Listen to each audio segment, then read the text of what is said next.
రామ్ గోపాల్ వర్మకు ఏమాత్రం తీసిపోవడం లేదు పూరి జగన్నాథ్.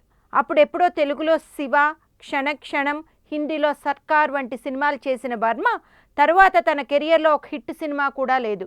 పూరి జగన్నాథ్ కూడా ఇంచుమించు గురువు దారిలోనే పయనిస్తున్నాడనే చెప్పాలి.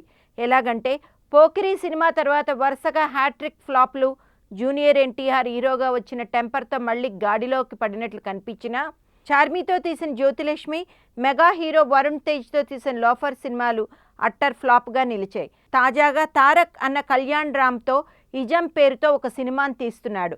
అయితే వరుస ఫ్లాపులతో రికార్డు సృష్టిస్తున్న పూరి సినిమాలు తీసుకోవాలంటే బయ్యర్లు వెనకడుగు వేస్తున్నట్లు సమాచారం. ఈ సినిమాలో కళ్యాణ్ రామ్ 6 ప్యాక్ బాడీని సిద్ధం చేశాడు. మరి పూరి ముంచుతాడో తేల్చుతాడో వేచి చూడాల్సిందే.